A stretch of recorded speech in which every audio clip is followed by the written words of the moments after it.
당신이 투자한 그 도시는 앞으로도 살아남을 수 있을까요? 많은 사람들이 아파트 가격만 보고 투자합니다. 하지만 부동산의 진짜 가치는 그 도시 자체에 달려 있습니다. 도시도 기업처럼 돈을 벌어야 살아남습니다. 안녕하세요. 데이터로 흐름을 읽는 채널 아파트 투자입니다. 오늘은 통계청과 국토부 자료를 바탕으로 재정 자립도가 가장 낮은 15개의 도시를 인구 흐름, 부동산 흐름, 투자 리스크와 기회까지 한 번에 정리해 드립니다. 시를 기준으로 작성하였으며 착오 없으시길 바랍니다. 이건 단순한 정보 영상이 아닙니다. 도시의 재정이 무너지는 순간 부동산 시장도 같이 무너집니다. 위험을 피하고 기회를 먼저 잡는 사람만이 다음 사이클을 준비할 수 있습니다. 구독과 좋아요 지금 눌러두시고 당신의 투자 도시 정말 괜찮은 곳인지 지금부터 함께 확인해 보시죠. 지금부터 시작하겠습니다. 15위는 충북 충주시입니다. 재정 자립도는 17.8%를 기록했습니다. 한때 중부 내륙 중심 도시로 기대를 받았던 충주. 하지만 지금은 음성과 진천 등 산업도시들에 밀려 도시 위상이 많이 약화됐습니다. 2024년 기준 인구는 약 20만 명. 기업 유치 부진과 정체된 일자리 수요가 자립도 하락의 주된 원인입니다. 부동산 관점에서는 어떨까요? 충주 아파트 시장은 2021에서 22년에 최고가 대비 20% 이상 하락세를 보인 단지가 적지 않습니다. 다만 중부 내륙선 철도 개통, 충주 기업도시 일부 활성화, 건국대 충주 캠퍼스 이전 같은 요소가 일부 수요를 붙잡고 있습니다. 호암지구와 연수지구 등 신축 단지 위주로 거래는 살아있으나 전체 시장의 회복은 느린 편입니다. 비수도권 중에서는 입지적으로 중간 이상의 평가를 받지만 구조적인 성장 모멘텀은 약한 도시입니다. 1주택 실거주자라면 장기 시야에서 접근, 투자 목적으로는 제한적인 메리트만 존재합니다. 14위는 강원도 동해시입니다. 재정 자립도는 17.8%를 기록했습니다. 동해시는 인구 약 8만 7천 명의 강릉, 속초, 삼척 사이에 낀 중소항구도시입니다.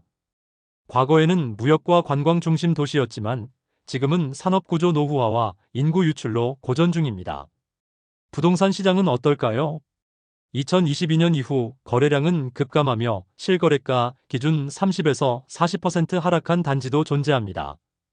최근 KTX 동해선 개통으로 일부 관광 수요와 수도권 접근성이 개선됐지만 이는 아파트 시장을 구조적으로 살릴 정도의 호재는 아닙니다.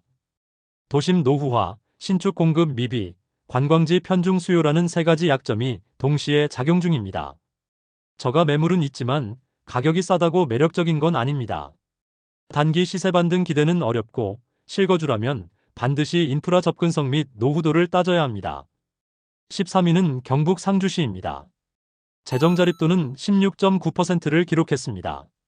상주시의 인구는 9만 1000명 수준이며 충북 영동, 충남 보은과 가까운 내륙 농업 도시입니다. 과수, 곡감 등의 1차 산업이 중심이기 때문에 세수 기반이 약하고 재정 자립도가 낮습니다. 그러면 부동산은 어떨까요?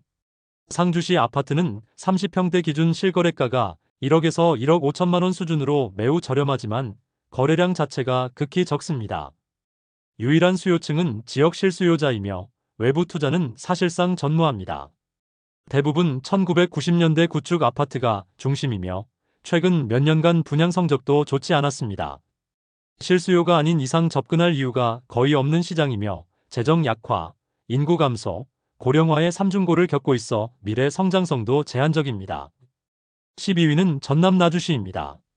재정 자립도는 16.8%를 기록했습니다. 한때 전형적인 지방 소도시였던 나주시의 인구는 11만 7천 명, 혁신도시 개발로 인구가 증가하였습니다.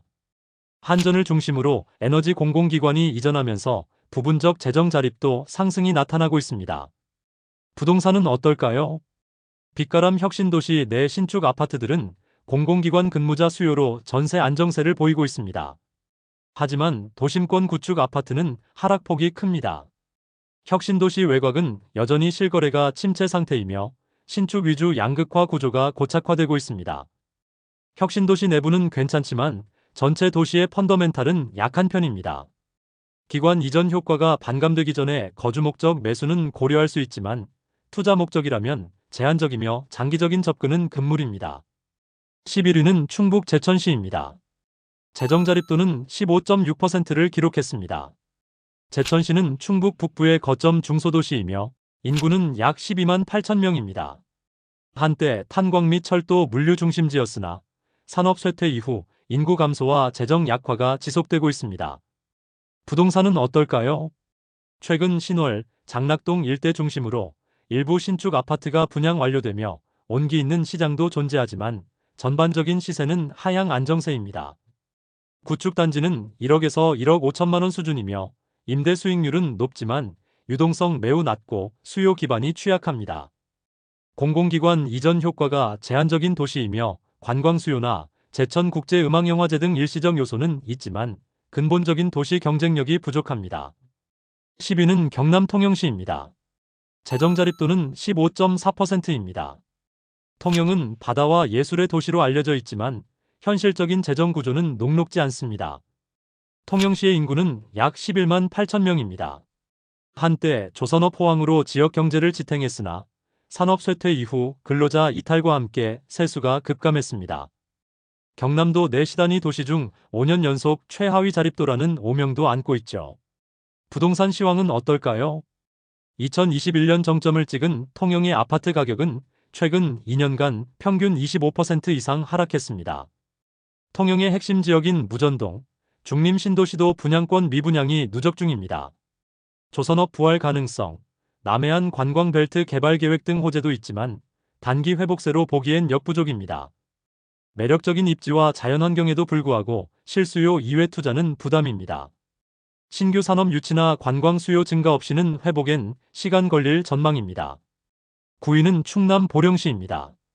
재정자립도는 15.4%를 기록했습니다. 보령은 한때 충남 서해안의 중심도시로 번영했지만 탄광 폐광과 화력발전 축소 이후 급격히 침체됐습니다. 보령시의 인구는 약 9만 3천 명입니다.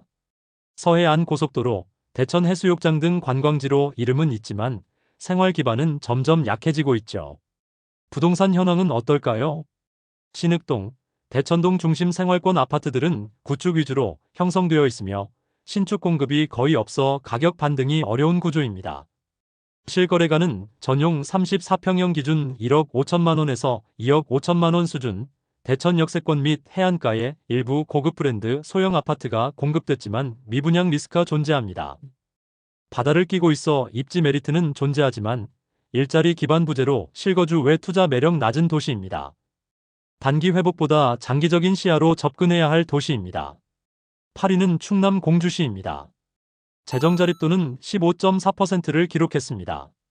공주는 과거 충청권의 중심이자 고도의 도시로서 역사 문화적 상징성이 강하지만 세종시 출범 이후 인구 유출이 심화, 도시 재정도 빠르게 악화됐습니다. 공주시의 인구는 약 10만 명 수준으로 지속적으로 감소하는 상황입니다. 그러면 부동산은 어떨까요? 공주의 주요 주거지인 신관동, 금흥동, 옥룡동 일대는 신축 공급이 제한되어 거래가 거의 없고 전세 수요도 저조합니다. 실거래가는 전용 30평형 기준 1억 5천만 원에서 2억 2천만 원 수준, 세종시와의 생활권 통합 효과는 기대만큼 크지 않았습니다. GTX-C 연장, KTX 공주역 접근성 개선 같은 외부 교통 호재도 제한적입니다. 공주시 자체 경쟁력보단 세종 의존형 도시라는 한계가 명확합니다. 문화자산 외에는 확실한 성장 동력이 부재하여 투자보다는 실거주 혹은 노년주거용으로 한정되는 시장입니다. 7위는 전북 익산시입니다. 재정자립도는 15%를 기록했습니다. 익산은 전북의 대표적인 교통 요충지지만 전주와 군산에 비해 산업 유치가 뒤처지며 상대적 침체를 겪고 있습니다. 익산시의 인구는 약 27만 명 수준이며 최근 지속적으로 감소하고 있습니다. 또한 최근 몇 년간 재정자립도도 지속적으로 하락하며 경고등이 켜졌습니다. 부동산은 어떨까요? 익산은 배산 임수형 입지의 저층 아파트 밀집, 구축 위주 시장으로 형성되어 있습니다. 2021년 최고가 대비 평균 20에서 30%의 가격 하락, 배산동, 모현동 신축 단지들만 일부 시세 유지 중입니다. 최근 마동 부근에 대단지 아파트가 공급되었지만 마피의 매물도 나오고 있으며 매물이 많아서 가격 상승에 어려움이 있습니다. 호남선 KTX 정차역이라는 교통적 강점은 있으나 수요 기반이 약해 실거래는 적고 매물은 누적되는 구조입니다. 인프라는 양호하지만 경제 기반 약화로 투자 매력은 낮은 도시입니다. 자녀 교육 수요, 실거주 기반은 있지만 단기 시세 반등은 기대 어렵습니다. 6위는 경북 영천시입니다. 재정 자립도는 14.9%를 기록했습니다. 대구 바로 옆에 붙어 있는 영천은 과거 금호강 축선의 핵심 도시였습니다. 하지만 최근 10만 인구가 무너지며 시세와 수요 모두 흔들리고 있습니다. 부동산은 어떨까요? 영천은 대구 광역 생활권이지만 시세 격차가 매우 큽니다.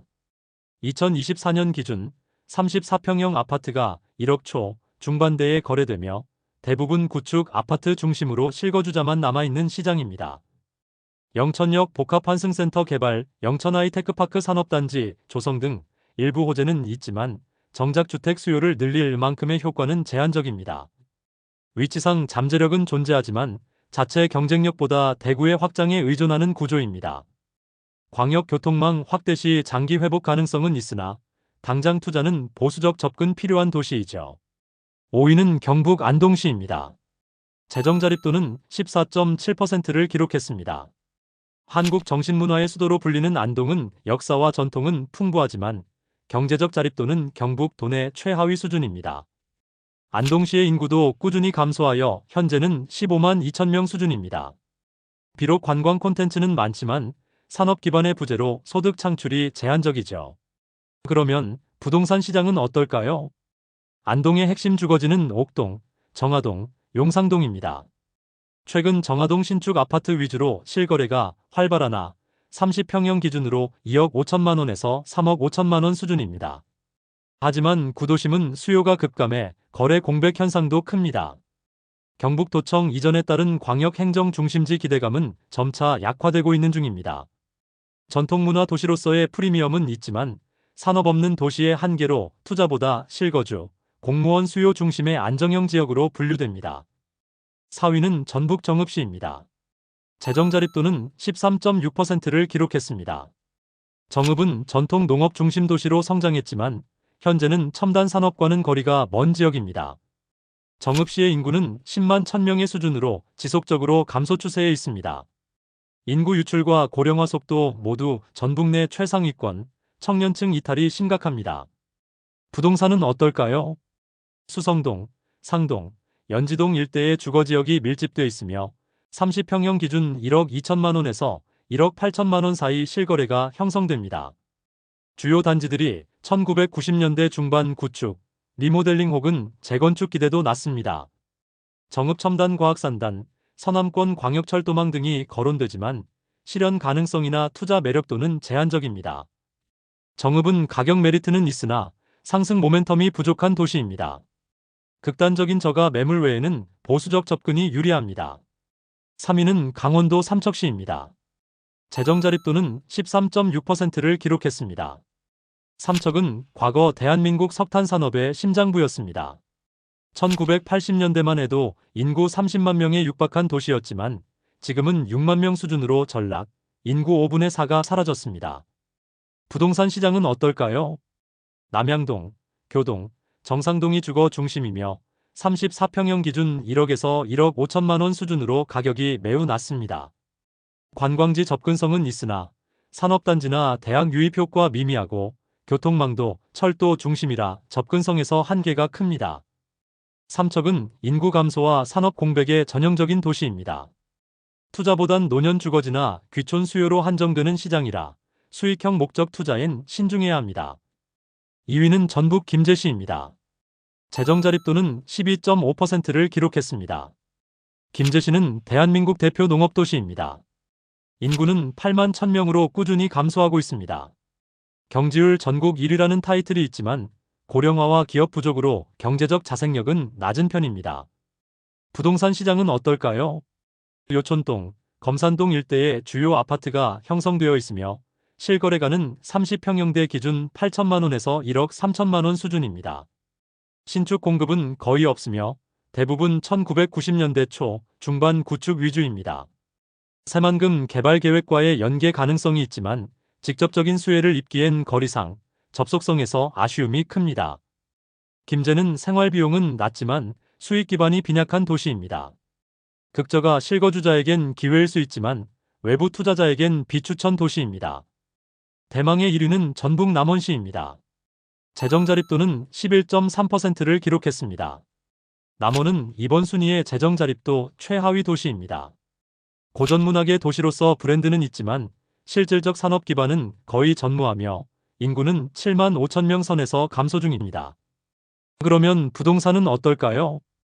향교동, 죽항동 일대가 구도심, 신규 단지들은 운봉읍과 금동 일부 지역에 공급되었으나 거래량 자체가 적고 30평형 기준 평균 실거래가 9천만 원에서 1억 4천만 원 수준입니다.